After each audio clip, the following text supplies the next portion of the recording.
சீதாராம் வணக்கம். மேற்கொண்டு சபரி மோட்சத்தை பார்க்க போகிறோம். பிரியத்தோடு நாமத்தை சொல்லணும்னு சொன்னோம் நேற்றுக்கே. பொதுவாக சாதனையாக தான் முதல்ல சொல்லுவோம். கொஞ்சம் கொஞ்சமாக அந்த பிரியத்தை வளர்த்துக்கணும். அது சொல்ல ஓ ராம நீ நாம ஏமி ருச்சிதா, ஸ்ரீராம ஓ நாம எந்த ருச்சிதான்னு பத்ராஜ ராமதாசர் பாடுறார். பகவானோட நாமம் ரொம்ப ருச்சியா இருக்கு. என்ன எப்படிப்பட்ட ருச்சி அப்படின்னு ஒரு கீர்த்தனை கேட்கிறார். மதுரசம் முளைக்கொண்டேன்னு சொல்றார். ஒரு மதுரசம் போல இருக்கு. ததிரசம் முளைக்கொண்டே ஒரு தயிர் போல இருக்கு சுவையா. திராட்சை ரசம் போல இருக்கு, கரும்பு ரசம் போல இருக்கு அப்படின்னு ஒன்றுனா சொல்லிட்டு வர்றார். உன்னோட நாமம் ராமநாமம் இது மாதிரி இருக்கா, இப்படிதான் இருக்கா, இந்த சுவையோட இருக்கான்னு கேட்டுன்னு வர்றார். அப்படி சொல்ற இந்த நாமத்தை யாரெல்லாம் சொல்றா அப்படின்னு கேட்டா, ஆஞ்சநேய சுவாமி எப்போதும் ஹிருதயத்துல வச்சுட்டு இருக்காரு. இந்த நாமத்தை சதாசிவனான பரமேஸ்வரன் எப்போதும் இந்த நாமத்தை தன்னோட புத்தியில வச்சுட்டு இருக்கார், மத்தியில வச்சுட்டு இருக்கார். கஜேந்திரன் சொன்ன நாமம், பிரகலாதன் சொன்ன நாமம் அப்படின்னு சொல்லிகிட்டே போய் கடைசியில பிரேம லேமினா ஓ நாம நீ ராம ஏமி ருச்சிரான்னு சொல்லி முடிக்கிறார். பிரேமத்தோட நேமினே ஏமா, பிரேமத்தோட சொன்னா அந்த ருச்சி தெரியும். அப்ப இந்த மதுரசம், இந்த திராட்சரசம், கரும்பு ரசம் எல்லாம் சும்மா நம்ம வாயில போட்டுக்கிறோம், திதிக்கிறோம். அதை காட்டில் மேலான திதிப்பு இந்த ராமநாமம் சொல்லி கடைசியில் அந்த கீர்த்தனை முடிக்கிறார். பிரேமையோ சொன்னா அந்த நாம ருச்சி தெரியும். அப்படின்னா சபரியும் விடாம நாமத்தை சொல்லிட்டு வரார். சபரியும் கூட சொல்ல கேட்டோன்னே ஸ்ரீராமர் அங்கேருந்து கிளம்பி வரார் சபரி ஆசிரமத்தை நோக்கி. நடுத்தர வயசுல அவ வந்தா, இப்ப கொஞ்சம் அவளுக்கு வயசாயிடுத்து, கழுவி ஆயிட்டா பாவம். ஒரு நாள்ல 2 நாள்ல 12 வருஷ காலம் இந்த ராமநாமத்தை விடாம சொல்லிட்டு வராவ. குருநாதர் சொல்லியிருக்காரு இல்லையா, நீ ராமநாமம் சொல்லு, ராமர் உன்னை தேடி வருவார். ஒரு நாள் எதாச்சா வாச வரைக்கும் தனுசன் நாமம் சொல்வா. நாமம் சொன்னார். அன்னைக்கு பிரபு வரல, ஸ்ரீராமர் வரலன்னா நிறைய பழத்தை பறிச்சு வச்சிருப்பா. பக்கத்துல போய் பம்பா சரஸ்ல உள்ள காட்டுல போய் நிறைய பழங்களை பறிச்சுட்டு வருவா நிச்சயப்படி. அதை உடனே கொடுப்பா. அதை பார்த்து கடைசியில் ராத்திரி குழந்தைகளுக்கு அதே கொடுத்துட்டு ஒரு நாள் ஆச்சு, 2 ஆச்சு, சில நாளைக்கு அவளுக்கே வருத்தம் வந்துடும். எனக்கு ராமதர்ஷன் கிடைக்குமா கிடைக்காதான்னு நினைப்பாளாம். அதே ரீதியில் சொல்வா, எனக்கு ராமபாய் தர்ஷனம் எப்படி கிடைக்கும், என்கிட்ட அப்படிப்பட்ட பக்தி இல்லையே அப்படின்னு கூட நினைப்பாங்க. அப்புறம் நினைப்பா, எப்படி கிடைக்காம, என் குருநாதர் சொல்லியிருக்காரு, எங்க குருநாதர் மதங்கரிஷி சொல்றேன், கண்டிப்பா ராமன் தேடி அப்ப அவர் வாக்கு போய் போகாது, கண்டிப்பா அவர் சொன்னதுக்காக வருவார் ஸ்ரீராமன் நினைச்சுட்டு இருப்பாராம். ஒரு நாள் எழுதிச்சா அந்த வாசல்ல குழந்தைகள் விளையாண்டுருக்கா. ஓடி சபரி பாட்டி யாரோ 2 பேர் கையில வில்லுங்கையுமா வரா பாட்டி நம்ம ஆசிரமத்துக்கு நோக்கி அப்படின்னு சொன்னோன்னா வெளியில பாக்குறா. கையில வில்லுங்கையுமா, கையில கோதண்டத்தோட, இடுப்புல மரியோட, தலையில ஜடாமுகத்தோட, திவ்யதாம ரூபத்தோட ஸ்ரீராமர் லட்சுமணம் வராலாம். ராமலட்சுமணன் வந்தோடனே இவளுக்கு அப்படியே வாயடிச்சு போயிட்டா. கண்ணில் தாரையா கண்ணீர் பறிக்கிறது. வான் கூட கூப்பிட தோணலை அவளுக்கு. அப்படி ஒரு பிரமிப்பு, அப்படி ஒரு சந்தோஷம் அவளுக்கு. ராமர் எப்பவுமே தன் பக்தால கூப்பிடணும் கூட, உபச்சரிக்கணும் கூட அந்த மரியாதை எதிர்பார்க்கக்கூடியவர் இல்லை. அதனால நேரம் அவரே சபரி கூப்பிடாட்ட என்னன்னு சொல்லி அவர் திண்ணல அவளே உட்கார்ந்தார். திண்ணில உட்கார்ந்தானா அந்த கோமல சரணம் அந்த கல்லு முள்ள நடந்து வந்தாலும் செவந்து இருக்கு அந்த சரணம். உடனே ஓடிப்போய் இந்த சரணத்தை வருடி கொடுக்கறாளாம். வருடி கொடுக்கும்போது ராமர் பார்த்தா இவ ஒண்ணுமே பேசிக்காணும், வாங்கோ அப்படின்னு கூட கூப்பிட காணும். ஆனா அவ பக்தி மேலிட்டுல அப்படியே நான் தன்னை அப்படியே பார்த்துட்டு இருக்கான்னு தெரியுது. இருந்தா அவ பேசாட்ட என்ன, நம்ம பேசுவோம் பாட்டியோடன்னு சொல்லி ஸ்ரீராமர் பேச ஆரம்பிச்சு. கச்சித்தே நிச்சித்தே விக்னஹா, கச்சித்தே வர்த்ததே தபஹா, கச்சித்தே நியமா பிராப்தா, கச்சித்தே நியதா கோபா ஆகாரஸ்த தபோதனே, கச்சித்தே நியம பிராப்தா, கச்சித்தே மனசா சுகம், கச்சித்தே குரு சுஷ்வசா சஃபலா சார்பாஷினி, கச்சித்தே நிஜித்தே விக்னா, கச்சித்தே வர்த்ததே தபஹா. அவளுக்கு தக்கபடி ராமர் விசாரிப்பா. இவ ஒரு தபஸ்வினி. இவளை போய் உடம்பு சௌரியமா இருக்கலாம் கேட்கக்கூடாது. சாதாரண ஒரு சம்சாரியா பார்த்தா சௌக்கியமா இருக்கா, உடம்புல சௌரியமா இருக்கா அப்படின்னு கேட்கலாம். இவ தபஸ்வினி, உடம்ப மதிக்கக்கூடியவ இல்லை. அவர்கிட்ட இருக்கிற தபஸ் உன் தபஸ் இடையூறு இல்லாம நடக்கிறா, தபஸ் நன்னா நடக்கிறதா. தபஸுக்கு எது இடைஞ்சல்னு கேட்டா, காமம் ஒரு இடைஞ்சல், கோபம் ஒரு இடைஞ்சல். ஆசைப்பட்டாலே தபஸ் கெட்டுப்படும், அது கோபத்தினாலே தபஸ் கெட்டுப்படும். இவ காமத்தை ஜெயிச்சவன். அந்த வயசெல்லாம் தாண்டிட்டா காமத்தை ஜெயிச்சவன். ஆனா கோபம் எந்த வயசுலயும் வரும். அப்ப கோபத்தை ஜெயிக்கணும்னா ரொம்ப கஷ்டமாச்சு. அப்ப கோபத்தை ஜெயிச்சுட்டான்னு கேட்டா, கோபத்தை எப்படி ஜெயிக்க மாட்டான், ஆகார நியமம் சரியா இருக்கணும். நியமமான ஆகாரம் சாப்பிடணும். அதாவது சுத்த சாத்விகமான ஆகாரம். அதனால அதிகமான உஷ்டமோ, அதிகமான காரமோ, அதிகமான புளிப்போ இல்லாம சாத்விகமான ஆகாரம் சாப்பிடணும். அது எது சாப்பிட்டாலும் பகவானுக்கு அர்ப்பணம் பண்ணி சாப்பிட்டா அது சாத்விகமாயிடும். அதனால கர்ஜித்தே ஆகாரஸ்த தப ஆகார நியமம் சரியா இருக்கணும். ஏன்னா ஆகார நியமம் சரியா இருந்தால் அனுஷ்டானம் சரியா இருக்கும். அந்தந்த வேலை கரெக்டாக ஆகாரம் சாப்பிடணும். ஒரேடியா பட்னி கிடந்தாலும் அனுஷ்டானம் பண்ண முடியாது, ஜபம் பண்ண விடாது. இல்லை ஒரேடியா ஃபுல்லோடு சாப்பிட்டா தூக்கம் தான் வரும், அப்பயும் ராமநாமம் பண்ண முடியாது. அப்போ அந்த தபஸுக்கு எது அடைஞ்சன்னு கேட்டால் அன்னன்னைக்கு அந்த அனுஷ்டானத்துக்கு அந்தந்த வேலை ஆகாரம் சாப்பிட்டு அந்தந்த அனுஷ்டானம் கரெக்டாக பண்ணணும். அந்தந்த வேலைக்கு ஆகாரச தபோதனை கட்சித்தே அனுஷ்டானம் சரியா இருந்தா மனசு சுகமா. எப்பவுமே ஒரு விஷ்ணு சஹஸ்ரநாமம் பாராயணம் பண்றா, இல்ல ஏதோ ஒரு பாராயணம் வச்சுக்கா, லலிதா சஹஸ்ரநாமம் பாராயணம் பண்றா, ஏதோ ஒரு பாராயணம் வச்சுருப்பா. சில பேர் பூஜை வச்சுருப்பா, சில பேர் தியானம் வச்சுருப்பா, ஏதானும் ஒண்ணு வச்சுருப்பா. சில பேர் நாம ஜபம் வச்சுருப்பா, சில பேர் நாம சங்கீர்த்தனம் வச்சுருப்பா. எது வச்சிருந்தாலும் அந்தந்த அதை செஞ்சா அவருக்கு திருப்தியா இருக்கும். இல்ல நித்தபடி கோவிலுக்கு போய் பக்கத்துல உள்ள பெருமாளை போய் சேவிச்சுட்டு வருவா. ஒரு நாளைக்கு அந்த பெருமாளை சேவிக்க முடியலன்னா மனசு கஷ்டப்படும். அப்ப அந்த அனுஷ்டானம் சரியா இருக்கணும். அந்த அனுஷ்டானம் சரியா இருந்தா ஆகார நியமம் சரியா இருந்தா அனுஷ்டானம் சரியா இருக்கும். அனுஷ்டானம் சரியா இருந்தா மனசு சுகமா இருக்கும். எப்போ மனசு எப்ப சுகம், நம்ம அந்தந்த வேலை கரெக்டா அந்த காரியம் நடந்துட்டே வந்தாலே மனசு சுகமா இருக்கும். கட்சித்தே குரு சுஷ்டா, இதுக்கெல்லாம் மேல குரு கிருப்பை வேணும். குருவுக்கு சேவை பண்ணாதான் இதெல்லாம் கிடைக்கும். சாதாரண மனுஷனுக்கு தேவையில்லை. ஆனா இவ தபஸ்வினியா இருக்கிறது அந்த அந்த தபசு பலிக்குன்னா அந்த குருவோட அனுகிரகம் வேணும். அந்த குருவுக்கு அவளை சேவை பண்ணிருக்கணும், சேவை பண்ணிருக்கா அவ. அதனால குரு சுஷ்டிஷா சஃபலா சாருபாஷினி. தபசு பழிச்சுதான் கேட்டுட்டு சாருபாஷினின்னு ஒரு வார்த்தை சார். சாருபாஷினா அழகா பேசக்கூடியவளை. இவ என்ன அழகா பேச, இவளுக்கோ வயசு கூட ஆயிடுத்து, கொஞ்சம் பல்லு கூட விழுந்துட்டு கொஞ்சம் பொக்க அவளுக்கு. ஆனா அவ எப்படி அழகா பேசுவான்னு கேட்டா, வாயில நாமம் இருக்கு. யார் அழகா பேசுறாளா, யார் வாக்குல நாமம் வருதோ அவெல்லாம் அழகா பேசுறவா. உலக விஷயத்தை எல்லாரும் தான் பேசுவாங்க. ஆனா நாமம் சில பேருக்கு தான் வாயில வரும். அந்த யார் வாயில பகவானோட நாமம் இருக்கோ, பகவான் குணங்களை யார் பேசுறாளோ அவெல்லாம் அழகா பேசுவா. சாரு பாஷினி, அழகா பேச, உன்னோட பேசத்துக்கான நீ பேச காணுமேன்னு கேட்கிறான். அப்போ வாயடிச்சு போயிட்டா இப்பதான் பேச. அதப்பிராப்தின் தபசித்தின் தப தர்ஷனான்மையா, எனக்கு தபஸ் பழிச்சுதுன்னு சொல்லலாம். தபஸ் பழிச்சு ஏங்கிட்ட குரு கிருப்பையாலே பழிச்சுது. நீங்க சித்தமாடி கேட்ட குரு சேவை சபலமாச்சா, குரு சேவை சபலமாச்சு, தபஸ் பழிச்சு. தப தர்ஷனான்மையா எதுனாலும் கேட்டா உன் தர்ஷனத்தினால உன் தர்ஷனம் கிடைச்சது, அதனால தபஸ் பழிச்சு. ஆச்சரியமா கேட்டா என் தரிசனத்தினால உன் தபஸ் எப்படி பழிக்கிறேன்? என்ன, நான் சாதாரண மனுஷன், என்னை நோக்கி யாரும் என்னை பார்க்கறதுக்கு யாராவது தபஸ் பண்ணுவாளா? நான் சாதாரண மனுஷன்மா, சத்தியத்துக்காக நான் ராஜ்யத்தை திறந்துட்டு வந்துட்டேன். வந்த இடத்துல மனைவியை பறி கொடுத்துட்டேன். இப்ப மனைவிய பறி கொடுத்துட்டேன். மனைவியை பறி கொடுத்துன்னு தேடி அலைஞ்சுன்னு வர எனக்கு என்ன நோக்கி யாரும் தபஸ் பண்ணுவாளா? ராஜ்யம் போயிடுத்து, மனைவி போயிடுத்து, ரொம்ப கஷ்டப்பட்டு வந்துட்டு இருக்கேன், என்ன நோக்கி யாரும் தான். ஆனா பகவான் தபஸ் பண்ணுவா, என்ன நோக்கி யாரும் தபஸ் பண்ணுவான்? உன்னை சொன்னா என்னை ஏமாத்த முடியாது. ஏன்னா உன்னை பகவான் நான் தெரிஞ்சுட்டேன். எப்படி தெரியும்? தொய் தேவரே ராமா பூஜிதே புருஷபா, உன்னை தெய்வம் எனக்கு தெரியும். தெய்வம்னா எந்த தெய்வம் நீ சொல்ல? நேர்மோ என்ன தெய்வம் சொல்ற, புதுசா என்ன தெய்வம் சொல்ல? புருஷோத்தமான ஸ்ரீமன் நாராயணன் தெரியும். எப்படி தெரிஞ்சுனா? குரு சொல்லியிருக்காரு. குருநாள் பரமபதம் போறதுக்கு முன்னாடி என்ன சொன்னார்?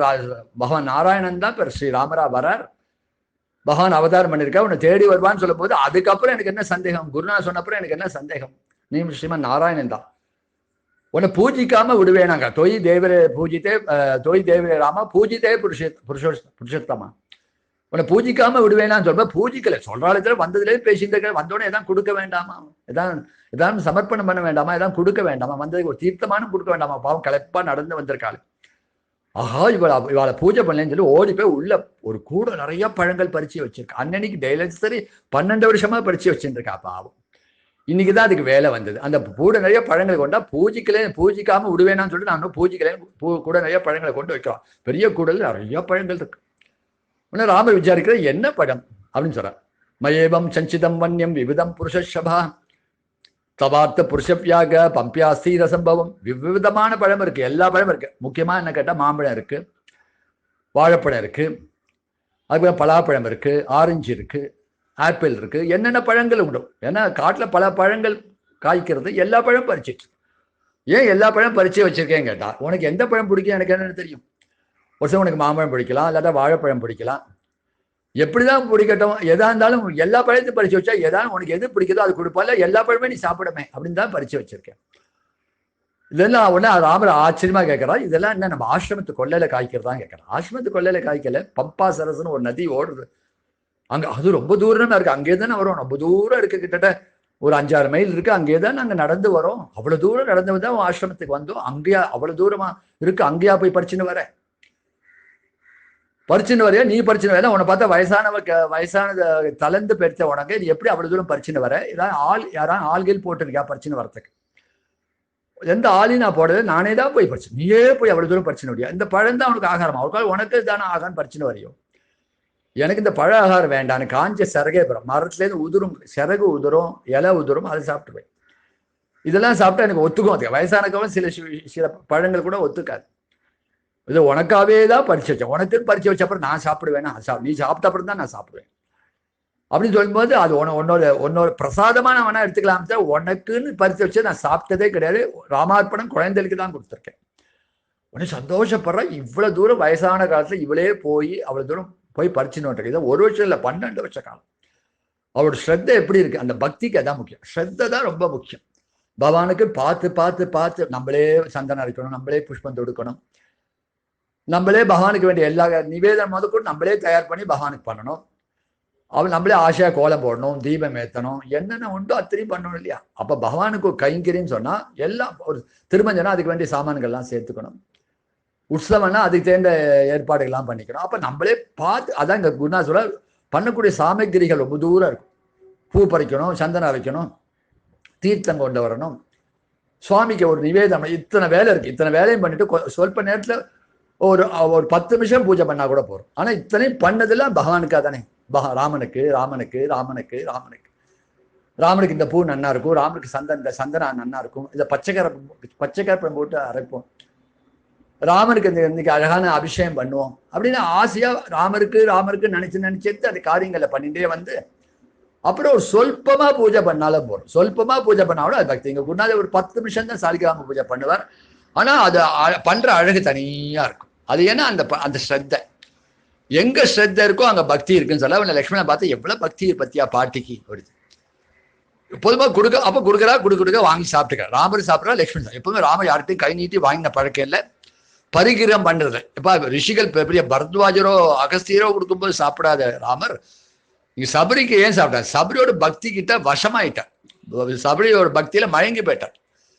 அது மட்டும் இல்ல, இன்னொரு வைஷ்ணவத்துல ஒரு விஷயம் சொல்வா, பெரிய ஆச்சாரியம் எல்லாம் சொல்வா, இவளுக்கு ஆச்சாரிய சம்பந்தம் இருக்கு. குகன் தேனுமா கொடுக்கும் போது சாப்பிடல, குகன்ட்ட சாப்பிடாதவர் எப்படி சபரிட்ட வண்டி சாப்பிட்டான்னு கேட்டா, குகனும் வேடம் இவளும் வேட ஜாதி தான். இப்ப சத்சங்கத்தினால அவ தபஸ்வி ஆயிட்டா. அப்ப ஏன் சாப்பிட்டா? இவருக்கு குரு சம்பந்தம் இருக்கு, இவருக்கு மதங்க ரிஷியோட சம்பந்தம் இருக்கு, அவனுக்கு அது இல்லையே அப்படின்னு சொல்ற வழக்கம். அப்படி நிறைய வாய் நிறைய சாப்பிட்டா திருப்த போச்சணும், வயர்முட்டை சாப்பிட்டு விட்டாராம். அன்னைக்கு வனவாசத்துக்கு முன்னாடி கிளம்புறதுக்கு முன்னாடி சாப்பிட்டதுதான். அதுக்கப்புறம் இன்னைக்குதான் சாப்பிட்றாரு. வர வழியெல்லாம் பாதி நேரம் உபவாசம், வெறும் கங்கை ஜலத்தை சாப்பிட்டு யமுனை ஜலத்தை சாப்பிட்டு வந்திருந்தவர். அப்புறம் எல்லாம் பண்ணோடனே ஆசிரமத்தை சுத்தி காட்டுறா, இங்க வாங்கோ அப்படின்னு சொல்லி ஆசிரமத்தை சுத்தி பார்க்கற. இங்கதான் இங்க மதங்க ரிஷி, எங்க குருநாதர் இங்கதான் பாராயணம் பண்ணுவார், இங்கதான் பூஜை பண்ணுவார், இங்கதான் ஹோமம் பண்ணுவார், இங்கதான் பிரவச்சனம் பண்ணுவார், இங்கதான் நிறைய அவர்கிட்ட பிரவச்சனம் கேட்டிருக்கேன், உங்களை பத்தி கூட நிறைய அவர் சொல்லி இருக்காரு. அப்படி எல்லாம் பேசிட்டே வருவா. எல்லாம் பேசிட்டு கடைசியில குருநாதர் திருவடி அடையணும்னு ஆசைப்படுறான். உனக்கு என்ன வேணும் சபரிங்கிற? எனக்கு ஒண்ணும் வேண்டாம், குருநாதர் திருவடி அடையும், உன்னை பாக்குறதுக்கு தான் இதான் காத்திருந்தேன், உன்னோட தரிசனம் கிடைச்சது, அது உன்னோட பரமூட கிருபை. நான் பண்ண நாமத்தோட பலன் சொல்ல முடியாது, உன்னோட கிருபை. உன் கிருபைக்கு மேல என்ன இருக்குன்ட்டா இங்க குருநாதரோட அனுகிரகம். இங்க குருநாதர் ராமர் தேடி வருவான்னு சொன்னது சத்தியமாயிடுச்சு. ஆனா இங்க குருநாதர் திருவடி அடை அச்சு தோயம் தொயா பக்தா கெச்சகாம ஏதா சுகம். உடனே கேட்கற கொஞ்சம் இருந்து கொஞ்சம் ராமஜம் பண்ணிட்டு போக கூடாதா? தாராளமா பண்ணலாம், ராமநாமம் பண்ணதுக்கு ஒன்றும் சமம் இல்லை, ஆசையா பண்ணுவேன். ஆனாலும் கூட எனக்கு குருநாதர் திருவடியை விட்டு பிரிஞ்சு 12 வருஷம் ஆயிடுச்சு, அவர் திருவடி அடையணும்னு ஆசைப்படுறான். இங்க கூட மோட்சம்னு கேட்கல, குருநாதர் திருவடி அடையணும்னு ஆசைப்படுறான். உடனே அதனால சொல்ல அச்சுத்தோயம் தொயா பத்திர கெச்சகாம ஏதா சுகம். உன் பக்தியை நான் கொண்டாடினேன், நீ எந்த லோகத்தை அடைய விரும்புறியோ அந்த லோகத்தை அடையன்னு சொல்லிட்டான். இப்ப மோட்சம் கொடுக்கல அவர். ஏன் கேட்டா, குருநாதர் எங்க இருக்கார்? பரமபதத்துல இருக்கார். அவர் பகவான் அடைஞ்சிட்டார். அது குருநாத் அதனால வைஷ்ணவால என்ன சொல்ற, ஆச்சாரியன் திருவடி அடைந்தார் அப்படின்னு சொல்ற வழக்கம். புது மற்றவெல்லாம் நம்ம சிவலோக பிராப்தி அடைஞ்சான்னு சொல்லலாம். எப்படி தான் பகவான் அடைஞ்சானே ஆச்சாரியன் அடைஞ்சான். ஆச்சாரியன் பகவான்கிட்ட தான் இருக்கா, அது சர்வ நிச்சயம் அது அப்படின்னு சொன்ன உடனே ராமருக்கு முன்னாடி ஒரு ஆசனம் பத்மாசனம் உட்கார்றாலாம். தன் பிராணாய பலத்தால் தன் ஒரு யோகாக்னி உண்டு பண்றாளாம். அதுக்கு முன்னாடி என்ன பண்றாளா, மனசுல குருவை தியானம் பண்றாளாம். மனசுல குருவை தியானம் பண்றா, வாயில ராம ராம ராம ராமன் தாரநாமத்தை விடாம சொல்றா. தாரநாமம் இல்லையா, கரையேற்ற நாமம், ராம ராம ராமன் சொல்ற. வாயில வந்து நாமத்தை சொல்லிட்டு மனசுல குருவை தியானம் பண்ணி, ஹிருதயத்துல குருவை தியானம் பண்ணிட்டு இந்த சரீரத்துல ஒரு யோகாக்னை உண்டு பண்றான். யோகாக்னை உண்டு பண்ணி பஸ்மாக்கி சரீரத்தை கிளம்புறாளாம். அப்ப சொல்ற எத்திரந்தே சுகிருதாத்மா விகிருந்தி மகரிஷியா தத்புண்ணியம் சபரிஸ்தானம் ஜெகமாத்மா சமாதினஹான்னு வால்மீகி அழகா சொல்றாங்க. சுகிருதாத்மான ரிஷிகள் எப்படி சித்தமழை சரபங்கர் பார்த்தோம். சரபங்கர் என்ன பண்ண, அதே மாதிரி சரீரத்தை பஸ்மாக்கி அச்சராதிமாகமா பரமாவதம் அடைஞ்சான்னு சரபங்கம் விஷயத்த சொன்னோம். அதே மாதிரி இவனும் பண்றான். ஏன் இப்படி ஆச்சரியம் பண்ண, சுகிருதாத்மான ரிஷிகள் எப்படி அந்த தன்னோட பதத்தை தேடி போவாலோ பரமாவதத்தை தேடி, அது போல இவ போறான். இவன் ஏன் அப்படி ஆச்சரியப்பட்ட வால்மீகி சொல்றா, ஏற்கனவே ஆரம்பத்துல வந்து வெறும் வேட வச்சு தான், வேட வச்சு ஜாலியில போறது சாதாரண காட்டுல மிருகங்கள் அடிச்சு சாப்பிட்டவளுக்கு இந்த குருவோட சம்பந்தத்தாலே, குரு சத்சங்கத்தினாலே, அந்த தாரகநாம பலத்தினாலே, ராம ராம ராமன் நாம பலத்தினாலே எப்பேற்பட்ட ஒரு தகுதி கிடைச்சிடுத்து. ரிஷிகள் எப்படி உயிரை தியாகம் பண்ணி தன் சரீரத்தை பஸ்மாக்கி அச்சாதி மார்க்கமா சூரிய மண்டலத்துல பேதிச்சு நேர அங்க அடையவாளோ அது போல இவ அடைகிறா அப்படின்னு சொல்றா. தத் புண்ணியம் சபரிஸ்தானம். பெரிய பெரிய மகான்கள், மகாத்மாக்கள், ஞானிகள் எப்படி அந்த உத்தம ராமரம் பகவானோட திருவிழா உத்தம பதத்தை அடைவாளோ அதே மாதிரி தத்புண்ணியம் சபரிஸ்தானம் ஜெகமாத்மா சமாதினஹா அப்படின்னு சொல்லி சொல்லி ஆச்சரியப்படுறார். இந்த சபரிக்கு வந்து மோட்சத்துக்கு இவர் சாட்சியா தான் இருந்தார். ஜடாய்க்கு சொல்லும்போது என்ன சொன்னாங்க கேட்டா, உனக்கு மோட்சம் தந்தேன், உங்களுக்கு மோட்சம் என்னோட உத்தரனால என்னோட பரமதத்தை அடைவீர் அப்படின்னு சொன்னார். கெச்சகா மயாத்தும் சமணிக்காத்த கெச்ச லோக்கானும் உத்தமம் அப்படின்னு அங்க உத்தரவு போட்டார். நீ போய் என்னோட பரமதத்தை அடைவீர் அப்படின்னு மோட்சத்தை கொடுத்தாரு ஜடாயுக்கு. ஆனா சபரிக்கு வந்து அவர் மோட்சத்தை அவளே தேடின்ட்டாளாம். தேடிட்டு அதுக்கு சாட்சியா இருந்த. அது எப்படி அதுதான் 3 விஷயம் அவளுக்கு இருந்தது. முதல் விஷயம் என்ன கேட்டா, குருநாதோட அனுகிரகம். 2வது அதனால அவர் மூலமா கிடைச்ச சத்சங்கம். 3வது வந்து ராமநாம பலம், தாரகநாமத்தை சொல்றவோட தாரநாமத்தோட பலம், குருநாத அனுகிரகம், சத்சங்கம். 3 யாருக்கு இருக்கோ அவ கண்டிப்பா பகவான் அடைஞ்சுவா. இந்த சபரி மோட்சத்துக்கு இவர் சாட்சியா இருந்தா. அப்போவுமே குருவை தியானம் பண்ணிட்டு போற ஒரு பழக்கம் இருக்கு. அந்திம ஸ்மரணல பகவானை நினைச்சுட்டு உயிரை விடணும். அப்போ நம்ம பகவான் திருவிழை நிச்சயமா அடைப்பான். கண்டிப்பா என் திருவிழை கண்டிப்பா அடைவேன்னு சொல்றாரு பகவான். அங்க என்னை எவன் நினைக்கிறானோ அவனை கைவிட மாட்டேன், அவன் கடைசி நேரத்தில் அவனை அடைச்சிடும். அதே மாதிரிதான் குருவை தியானம் பண்ணிட்டு அடைவான். அதுக்கு ஒரு சரித்திரம் எனக்கு ஞாபகம் வருது. மாரண நம்பின்னு ஒரு சுவாமிகள் இருந்தார், பெரிய ஒரு மகான் ஞானி இருந்தார். அவர் ஆளவந்தாரோட சிஷ்யர். ஆனா அந்த காலத்துல அவர் ஜாதிஹீனன். அதனால அவர் ஊர்ல எல்லாரும் ஒதுக்கி வச்சிருந்தார். ஊர் கடைசியில குடிசை போட்டு வந்தார். பரமஞானி. ஆளவந்தர் சுவாமிகள் வந்து ஸ்ரீரங்கத்துல காலக்ஷேபம் பண்ணும்போது மற்ற எல்லா சிஷ்யாலும் கேட்பான். பெரிய பெரிய பெரிய நம்பிகையிலேருந்து ஆரம்பிச்சு திருமலை நம்பிகள், திருக்கோஷம் எல்லாம் அவர் சிஷ்யர் தான். அப்ப தள்ளி உட்கார்ந்து இந்த காலக்ஷேபத்தை கேட்டுன்னு போவாராம். சமயம் ஆளவந்தாருக்கு ஒரு வியாதி வந்துருத்து, ராஜப்பிளவையும் கூட வியாதி வந்து, முதுகுலை ராஜப்பிளவையும் கூட வியாதி வந்துருத்து. அந்த வியாதியில கொஞ்சம் சிரமப்பட்டுட்டே காலக்ஷேபம் பண்ணியிருந்தார், பிரவச்சனம் பண்ணியிருந்தார். அப்போ ஒரு நாள் சிரமப்படும் போது சிஷ்யாலாம் கேட்டா, இந்த வியாதி இப்படி கஷ்டப்படுறேன்னு சொல்லும்போது, அப்போ சிஷ்யால பார்த்து இவர் கேட்டாராம், யாரானு நீ வியாதியை வாங்கிக்கிறேன் நான் கொடுத்துட்றேன் அப்படின்னு சொன்னா எல்லாரும் கப்சிப்புன்னு வாய மூடிட்டான். தள்ளி உட்கார்ந்து கேட்டுக்கொண்ட இந்த மாறனை நம்பி அடியனுக்கு பிரசாதித்தாரோட அந்த வியாதி எனக்கு கொடுங்களேன்னு சொல்ல கொடுத்துட்டார். அவரோட குருபக்தியை காட்டுறதுக்காக கொடுத்துட்டார். அப்புறம் அவருக்கு அந்த வியாதி வந்து இவர் பண்ணார். அப்படி கடைசியில ஆளவந்தா பரமவதம் அடைஞ்ச அப்புறம் மாறனை நம்பி வயசான காலத்துல சர்ம தசையில இருந்துட்டு இருக்கார் அந்த ஊர் கடைசியில. அப்ப ஆளவந்தாரோட சிஷ்யர் பெரிய நம்பிகள் அடிக்கடி போய் அவருக்கு போய் பார்த்து அவருக்கு வேண்டியெல்லாம் செஞ்சு அவருக்கு சேவை பண்ணியிருந்தார். இதை ஸ்ரீரங்கத்துக்காரர்களுக்கு பிடிக்கல. ஸ்ரீரங்கக்காரன்னா அவர் ஜாதியினன், அவர்கிட்ட போய் நீ வந்து பண்றே, அவருக்கு போய் கைங்கரியம் பண்றே, நீ பிராமணனா இருந்துட்டு திட்டிருந்தான். அது இவர் பொருட்படுத்தலை. ஏன்னா அவர் பெரிய மகான். அது மத்தியில எங்க ஆளவந்தாரோட எங்க குருநா ஆச்சாரியோட சிஷ்யர் அவர். ஆனா அதுக்கு மேல ஒரு தகுதி அவருக்கு வேண்டாம்னு சொல்லி இவர் செஞ்சிருந்தார். ஒரு சமயம் அவருக்கு பரமபதம் அடைய நேரத்துல பெரிய நம்பி சொல்ல, உங்களுக்கு ஒரு கால் நீங்க பரமபதம் அடைஞ்ச அப்புறம் உங்க திருமேனிய நான் வந்து திருமேனியை பள்ளிப்படுத்துறதுக்கு எனக்கு அதிகாரம் கொடுங்க, எனக்கு உரிமை கொடுங்க, உங்களுக்கு நானே சம்ஸ்காரம் பண்ணணும்னு சொன்னார். அப்ப இந்த மாறுநம்பி சொன்னாராம், அப்படி நீங்க சம்ஸ்காரம் பண்ணுன்னா நான் உயிர் போற நேரத்துல ஒரு கால் பகவான் ஸ்ரீமன் நாராயணா ரெங்கா ஸ்ரீரங்கத்துல ரெங்கான்னு சொல்லிட்டு உயிர் விட்டாலோ, இல்ல துவயமந்திரத்தை சொல்லிட்டு உயிர் விட்டாலோ எனக்கு வேண்டிய சம்ஸ்காரத்தை பண்ணிட்டு காவிரியில தலை முழுக்க முழுகி ஸ்நானம் பண்ணிட்டு உன் வீட்டுக்கு போ. ஒரு கால் உயிர் போற நேரத்துல நான் வந்து ஆழ்வாரோட ஸ்ரீசுக்தியில ஆழ்வாரோட பிரபந்தங்களை சொல்லிட்டு உயிர் விட்டா எனக்கு சம்ஸ்காரம் பண்ணிட்டு காவேரியில தலை மட்டும் நினைச்சா போறோம், தலையை நினைக்கூடாது, கழுத்து மட்டும் குளிச்சுட்டு உன்னோட வீட்டுக்கு போ. ஒரு கால் நான் உயிர் விடுற சமயத்துல என் குரு ஆளவந்தார் திருவள்ளியே சரணம் அப்படிங்க ஆளவந்தார் என் குருநாதரான ஆளவந்தார் ஆச்சாரியன் ஆளவந்தார் நினைச்சு நான் உயிர் விட்டா நீ ஒண்ணுமே பண்ண வேண்டாம், எனக்கு சம்ஸ்காரத்தை பண்ணிட்டு காவேரிக்கு போய் வெறும் காலை மட்டும் அனுப்பிட்டு உன் வீட்டுக்கு போன்னு சொன்னார். அது மாதிரி உயிர் போடும்போது தன்னோட ஆச்சாரியன் ஆளவந்தார் நினைச்சுன்னு உயிர் விட்டார். அவருக்கு வேண்டிய சம்ஸ்காரத்தை பண்ணார் பெரிய நம்பிகள். பண்ணிட்டு காவேரியில் வெறும் காலை அனுப்பிட்டு ஊருக்குள்ள வீட்டுக்கு போனாராம். இது ஏற்கனவே வாழ்க்கை பொருட்கால ஸ்ரீரங்கத்துக்காரருக்கு.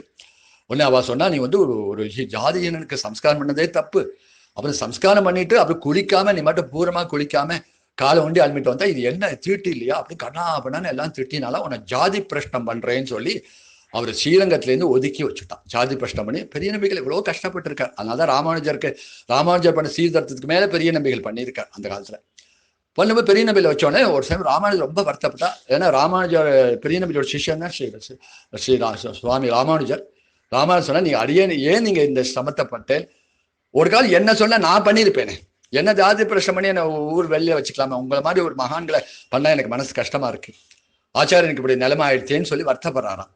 அப்ப அந்த பெரிய நம்பிகள் ஒரு வார்த்தை கேட்டாராம், என்ன நீ கேட்கிற ராமானுஜா, ஜடாயு காட்டிலும் அவ தாழ்ந்தவரான்னு கேட்டார். மாறன் நம்பிகள் வந்து ஜடாயுன்னு உயிர் போற நேரத்துல ராமா நீ கஷ்டப்படுறியே, சீத்தையை விட்டு கஷ்டப்படுறீங்கன்னு அஜ்ஞானத்துல தான் உயிர் விட்டார். ராமர் பண்ண சம்ஸ்காரத்தினாலே அவர் பரமாவதான் அடைஞ்சார். ஆனா இவ பரம ஞானி, உயிர் போற நேரத்தை கூட தன் ஆச்சாரம் நினைச்சுதான் உயிர் விட்டார். அதனால ஜடாயு காட்டில அவர் தாழ்ந்தவர் இல்லை, நான் ராமர் காட்டில ஒசந்தவன் இல்லை. ராமர் வந்து ஜடாயுக்கு சம்ஸ்காரம் பண்ணும்போது நீங்க ஒருத்தரும் கொஸ்டின் பண்ணவே இல்லை, ஏன்னா பெருமாள் அவர் என்ன வேணா பண்ணலாம் அப்படின்னு விட்டுட்டார். அவர் கேட்கறதுக்கு உங்களுக்கு தைரியம் கிடையாது. ஆனா நான் பண்ண ராமர் காட்டில் நான் உயர்ந்தவல்ல, ராமரே பண்ணா நானும் பண்ணலாம். ராமர் ஒரு பக்ஷிக்கு சம்ஸ்காரம் பண்ணிட்டு பண்ணும்போது நான் இவ பரம ஞானி ஆளவந்தாரோட பரம சிஷ்யரான ஆளவந்த மாறன் நம்பி பண்ணா என்ன தப்பு? அப்ப ராமரை காட்டில் நான் வசந்தவல்ல, அப்ப ராமர் பண்ணும்போது நான் பண்ணலாம். அதே மாதிரி மாறன் நம்பி வந்து ஜடாயு காட்டும் தாண்டவில்லை, இவ ஜடாயு காட்டிலும் பரம ஞானியும் கூட. அதனால எந்த விதத்திலையும் தப்பு இல்லை. அவ ஜாதி பிரஷ்டம் பண்ணா பண்ணிட்டு போறா, அதை பத்தி எனக்கு கவலை இல்லை, நான் மாட்டேன் இருக்கேன்னு சொல்லி இருந்திருந்தார் சுவாமிகள். அப்புறம் ரங்கநாதர் எப்படியோ அவர் உள்ள கொண்டு வந்தாரும். பின்னாடி கதை பெரிய வைஷ்ணவெல்லாம் அந்த காலத்துல மகான்கள் பரம சிரமப்பட்டிருக்கா. இருந்தாலும் சமப்பட்டு அவெல்லாம் அந்த ஆச்சாரிய பக்திகள். எதுக்கு சொல்ல வந்தேன், சபரியை வந்து தன்னை சரீரத்தை வியோகம் பண்ணும்போது பரமதம் அடையத்துக்கு முன்னாடி தன் ஆச்சாரியன் நினைச்சுட்டு வாயில நாம சொன்னதுல உள்ளத்துல வந்து மதங்க ரிஷியை தியானம் பண்ணிட்டு பரமதத்துக்கு போனா. அதே போலதான் இங்க மாறன் நம்பிக்கை உயிர் போற நேரத்துல ஆளவந்தார தியானம் பண்ணிட்டு போனாருன்னு சொல்றான். அப்ப நம்ம ஒரு கால் பகவான் தியானம் பண்ணிட்டு போனாலும் பகவான் அடைவோம், ஒரு கால ஆச்சாரியன் தியானம் பண்ணாலும் பகவான் அடைவோம். அதனாலதான் ரெண்டு விஷயத்தையும் சொல்றான். அதனால ஆச்சாரிய பக்தியை சில பேர் காட்டுறா, சில பேர் பகவத் பக்தியை காட்டுறா. எது நம்மளுக்கு வருமா? ஒரு சில ஆச்சாரியம் இல்லாத ஆளுக்கு பகவான் நினைக்கலாம், ஒரு சில ஆச்சாரியம் இருக்கவா பகவான் அந்த நேரத்துல ஆச்சாரியம் நம்மளுக்கு என்ன உபதேசம் பண்ணியிருக்காரோ அதை நினைச்சுட்டு உயிரை விடலாம். இல்ல ரொம்ப பரமா 100% ஆச்சாரிய பக்தா சில பேர் இன்னைக்கு உலகத்துல இருந்துட்டு இருக்கா, அவளுக்கு ஆச்சாரியனே தான். எப்படி மதுரையாழ்வாருக்கு எப்படி சுவாமி நம்மாழ்வாரே பெருமாள் நினைச்சாரோ அது போல ஆச்சாரிய நினைச்சுன்னு உயிர் விட்டார். எல்லா பிரிவாலும் அப்படிதான். சுவாமி ராமானுஜர் தன் ஆச்சாரியான பெரிய நம்பிகளையும் ஆளவந்தார் நினைச்சுன்னு உயிர் விட்டார். கூரத்தாழ்வா தன் ஆச்சாரியான ஸ்ரீ ராமானுஜர் வந்து நினைச்சுன்னு உயிர் விட்டார்னு அந்த அந்த பரம்பரையே இப்படிதான் இருக்கும். ஏன்னா எல்லாமே ஒண்ணுதான், பெருமாள் வேற ஆச்சாரியன் வேற இல்லைன்னு கூட பாவம் வாழ்க்கை இருந்தது. அப்ப உயிர் போற நேரத்துல அதுக்கு என்ன கேட்டா நம்மளுக்கு நாமத்தை பிடிச்சுண்டாரு. ஆச்சாரியன் சொன்னதை தீவிரமா பண்ணும். ஒரு ஆச்சாரியன் நம்மளுக்கு இங்க குருநாதர் என்ன சொல்றார், வாக்குல நாமம் ஹிருதயத்துல பிரேம, இதுதான் இங்க குருநாதோட கொள்கை. வாயில எப்போதும் நாமத்தை சொல்லிட்டே இரு, மனசுல பிரேமனா அன்போடு. ஏன்னா பகவான்ல உலகத்தை எல்லா ஜனங்கள்ட்டையும் அன்பாரு. ஏன் கேட்டா எல்லா ஜனங்கள்ட்டையும் காட்டுற அன்புதான் பகவான் கிட்ட காட்டக்கூடிய அன்புப்பா, அதுதான் பகவான் செய்யக்கூடிய பூஜை அப்படின்னு இங்க குருநாதர் சொல்வார். அப்ப ஹிருதயத்துல பிரேமையும் வாக்குல நாமமும் யாருக்கு இருக்கோ, அதனால இந்த நாமத்தை தாரக நாமன்னா கரையேற்ற நாம். இன்னும் சொல்ல போனா எல்லாரும் சொல்ல பிள்ளையாருக்கு முதல் பூஜை ஏன் பண்றாங்க, துளசிதாசன் அதுக்கு ஒரு அழகா சொல்றான். பிள்ளையார் வந்து முதல் பூஜை பண்றா, எல்லாரும் எதுவும் பிள்ளையார் பூஜை பண்ணிட்டா ஆரம்பிக்கிற வழக்கம். இப்போ வந்து ஆச்சுன்னா ஒரு சமயம் பரமேஸ்வரியும் பார்வதிக்கு ஒரு ஞானப்பழம் கிடைச்சது. இது ஒரு சப்ளிமெண்ட் கதை தான் நான் சொல்றேன். பிள்ளையார் முருகன் 2 குழந்தைகளும் ஆசைப்பட்டா, கணேஷும் ஆசைப்பட்டா, கார்த்திக்கும் ஆசைப்பட்டா. அப்ப யார் உலகத்தை சித்தி வராளோ அவளுக்கு கொடுக்குறேன்னு சொல்லிட்டா. இவருக்கு தான் ஒரு மயில் வானந்து, அதனால முருகன் வேகமா சித்தின்னு வர கிளம்பிட்டார். இவர் தொந்தி தொப்பியமா இருக்கார் புள்ளியார், அவர் எங்க சித்த முடியும்? அப்பாட்ட வந்து கேட்டார், அப்பா நான் எப்படிப்பா உலகத்தை சித்துவேன், எனக்கு படம் கிடைக்காதான் கேட்டாராம். அப்போ வந்து சிவன் என்ன பண்ணாராம், தன் சூலத்தினால ராம் அப்படின்னு எழுதினாராம். ராம்னு எழுதி இதை சுத்தின்னு வான்னு சொன்னாராம். ராம் சொன்னோன்னா அது புள்ளியார் வேகமா சித்தின்னு வந்தால், ராமன் இந்த நாமத்தை சித்தின்னு வந்தால் பழத்தை கொடுத்துட்டான். ஏங்கிட்டா ராமன் நாமம் சொன்னா பூப்பிரதட்சணம் பண்ண புண்ணியம். இன்னைக்கு கூட நம்ம ஏதாவது காரியம் பண்ணா யானி காணிச்ச பாப்பானி ஜென்மாந்த கிருதானிச்ச நம்மளே 3 தடவை சித்திப்போம். பூபிரதட்சம் பண்ற மாதிரி அந்த பாவம், பூபிரதட்சம் பண்ண அத்தனை பாவம் விடுபட்டுரும். அது போல ராமநாமத்தை சித்தின்னு வந்ததுக்கே பூபிரதட்சம் பண்ண பலன் கடைசியில அவர் முதல் தெய்வமா பூஜிக்கப்படுறார். இன்னைக்கு பிள்ளையார் முதல் தெய்வமா பூஜிக்கப்படுறதுனால ராமநாமத்தை சித்தி வந்ததுனாலேன்னு துளசிதாச சொல்றார் அவரோட பாவத்துல. அப்படி என்ன கேட்டா அது மாதிரி ராமநாமத்துக்கு ஈடான ஒரு நாமம் கிடையாது. அதான் சிவனே ஸ்ரீராம ராம ராமேதி ரமே ராமே மனோரமே சகஸ்நாம தத்துல்யம் ராமநாம வரானேன்னு 1000 நாமத்துக்கு 1000 நாமத்தை ஒரு பக்கம் வச்சு ராமநாமத்தை ஒரு பக்கம் வச்சாலும் ராமநாமம் தான் வெயிட்டா இருக்குமா. எல்லாத்துக்காட்டிலும் 1000 நாமம் சொல்லத்தோட துல்லியம் 1000 நாமத்துக்கு ஈக்குவலா ஒரே நாமம் தான். ஒரு நாமம் சொன்னா போறோம், ராமான்னு சொன்னா போறோம், ஸ்ரீராம ராம ராம. அதனால்தான் பார்வதி கூப்பிடும் போது ரமே ராமா ரமா ரமா ராமே ராமேன்னு கூப்பிடுவாங்க. ஏன்னா ராமநாமம் சொல்லணுமா, பார்வதின்னு தானே கூப்பிடணும். ஆனா ராமே ராமே ராமேன்னு கூப்பிடும். அதுல ராமநாமம் இருக்கிறதுனால ராமே ராமே ராமேன்னு கூப்பிட்டு சந்தோஷப்படுவாராம். அப்படிப்பட்ட தாரநாமத்தையே சொல்லி குருநாத அனுகிரகத்தினாலும் பகவானோட ராமரே சாட்சியா இருந்து பரமபதத்தை அடைஞ்சான்னு கூட அந்த சபரி மோட்சத்தோட இந்த அரண்ய காண்டம் பூர்த்தியாகுது. இது அணுகக்கூடிய பாக்கியம் சீதாராமன் கிருப்பையாலும் குருநாதோட அனுகிரகத்திலாம் கிடைச்சது. ஸ்ரீ ராமார்ப்பணம். बिभरे रामरसं रसने बिभरे रामरसं बिभरे रामरसं रसने बिभरे रामरसं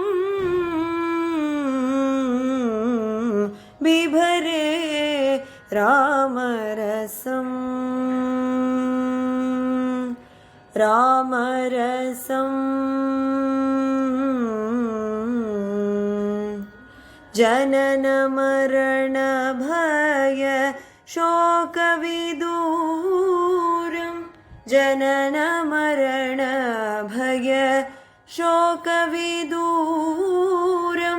सकल शास्त्र निगमागमसारं जनन मरण भय शोकविदूरं सकल शास्त्र निगमागमसारं बिभरे रामरसं रसने बिभरे रामरसं बिभरे रामरसं रामरसं